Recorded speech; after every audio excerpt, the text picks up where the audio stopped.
Bonjour les belles dames, là tu es dans la cuisine, donc tu continuer vlog nabiso. Donc voilà, on a l'amour qui bien, Nzamba bateli après si biso souffle de vie, tu singi Nzambe merci, tu traite qu'on a 2 mois pour que tu signes sa année 2024.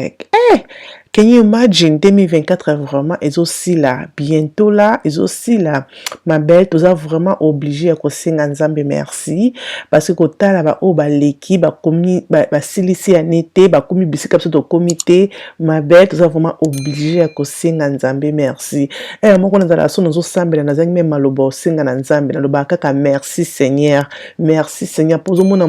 bola mwanzambe eleki ebele na bomoi na biso, n'est-ce pas les belles dames? Donc voilà, wana to la muki ngato na muka comme ça naza mama bana nanga bazana no mikie mutako edenga na musala zate donc nazala ka ngamo ko na ndaku nanga bana bakie classe que lycée a continuer kolala wana nazo longola bilamba o ekauki o ya bayaya donc voilà ba uniforme na bango ba collant na bango de bozomona na repassa collanté na repassa chaussette te na repassa pe pyjama les belles dames parce qu'il faut vraiment aller sur nos vérités na repassa la chaussette na repassa pyjama na repassa ba caleçon na bango pété parce que dans makambo ça les belé dans mutu moko et makambo ça la ezanga vraiment ebelé on mona moi même patin ko cha maquillage na elongi ezala kaba anyway woto na sisi kolongo la bilamba la nga ya mwindu na ngumba ki bilamba ya bayaya na tena armoire na silis na maintenant ko tanda encore bilamba o na sokola ki boy bisanga d'abord bino bozana bana combien bosokola ka bilamba combien de fois na semaine parce que nga na tukola bilamba presque 3 fois na semaine avec les enfants mingi za ka bilamba ya bana nga kuna MCT de za ka bilamba ya bana na ba drande mingi na sala ka mingi na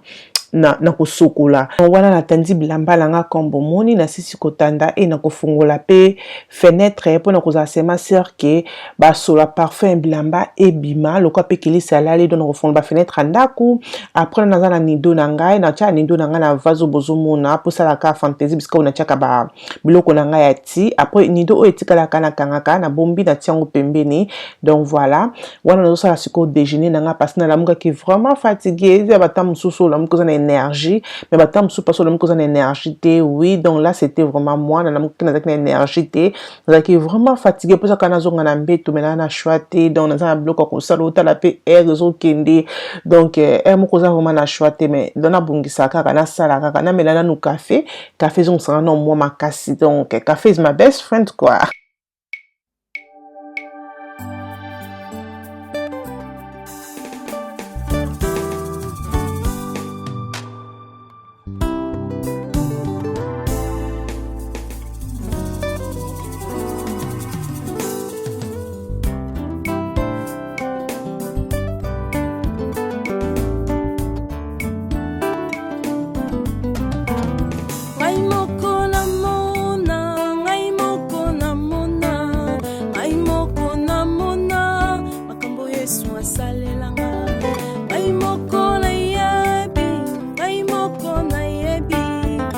Ok les belles dames, wana na siso sala bandisi nanga et na sala ki commande ya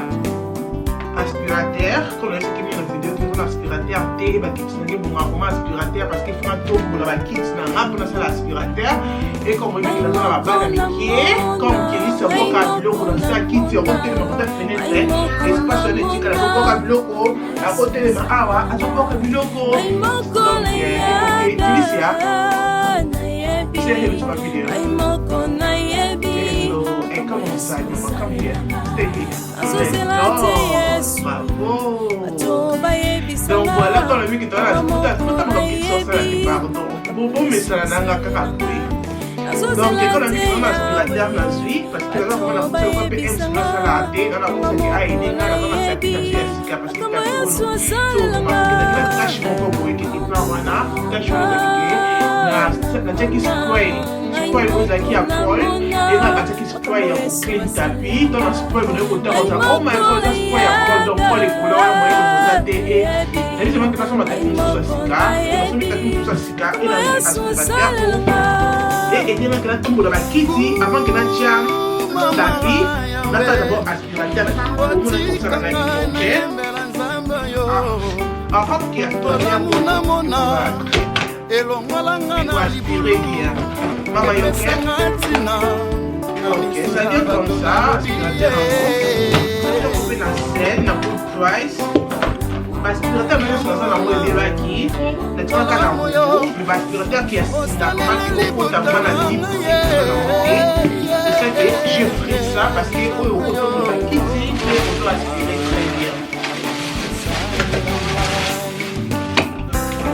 Ça vient comme ça, c'est la couleur il y a craie.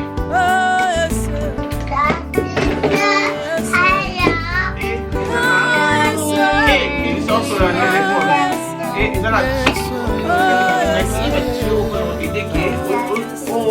va aspirer très bien. On va tenir sur la poignée ensemble.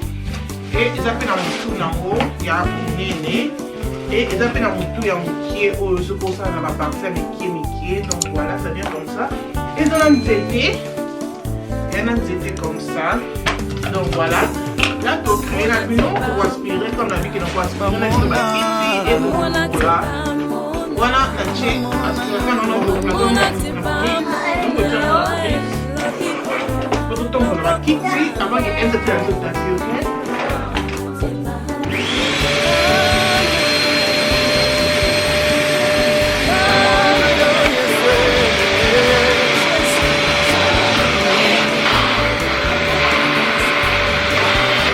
ok? Aspirateur aux arbres macasines, elle s'appelle Namo. Donc voilà,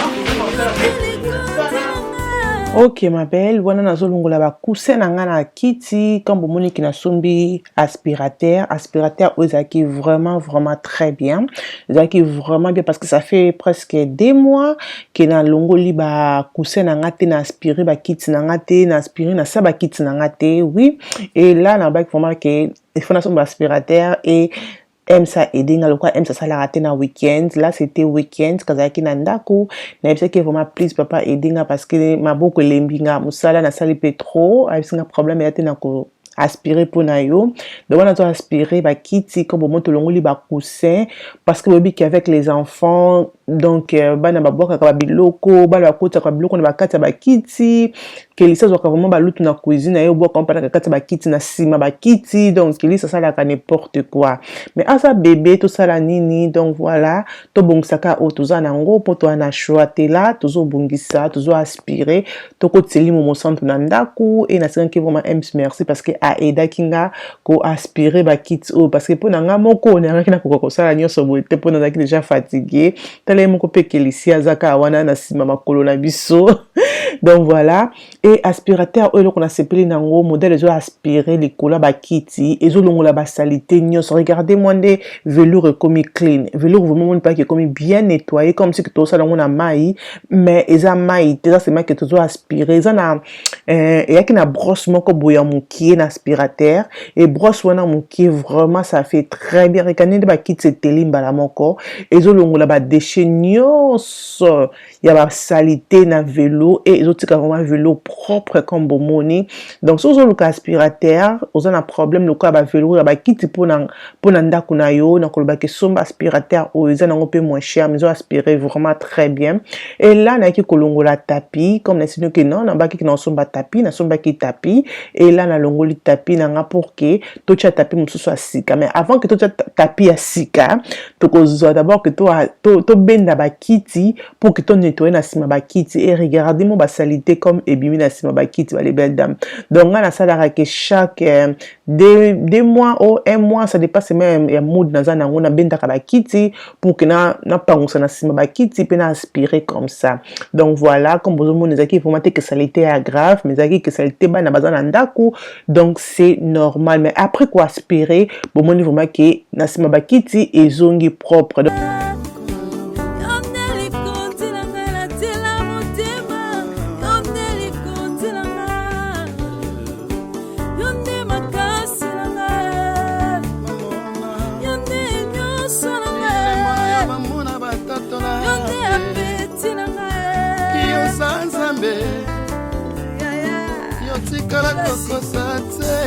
Ok ma belle, on est comme air chat tapis na biso, donc on a te nettoyer déjà na c'est na biso comme propre et là on a na sa tapis na longola kango te parce que ça là qui tapis est te donc tapis est glissé te, c'est ça qu'il a utilisé à kango. Donc voilà, tapis na na soma ki yango na wefe na moto a sepeli nango et na kocha ba col na soma na Shein pour que aider ngai tapis na nga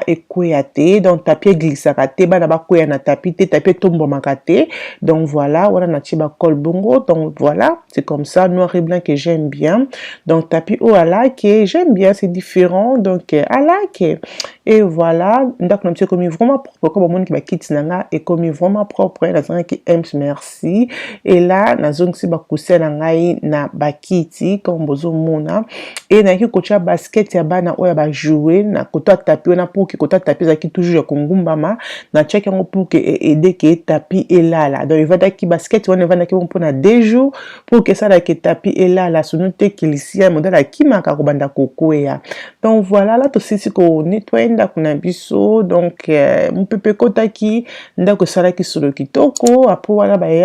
bayaki il fallait que batanga parce qu'il fallait que kolala na tiki bango batanga ba livre na bango Kylian Poitanga et mon côté la télé il faut que Kylian tanga qui a raza qui wana qui a razo tanga comme aux hommes na vraiment important tanga sakabala na biso wala nga na cuisine na sali mo fufu na nga tellement qui na travail qui dure na sali mo fufu na nga na mo mbisi na nga wana ko bomonyo ya kokauka ya kokalinga na sala ki on a ki pe na pondu na nga na ndako yango nde na sala ki pour que na lia. OK les belles dames, j'espère que la vidéo est sepeli bino que vous allez aimer, que vous allez abonner, que vous partagez, que ça l'a bien makasi. Biloko on a la bien les lots déjà dans le congélateur, zaki biloko na lamba ki lobby. OK, bisous, bye.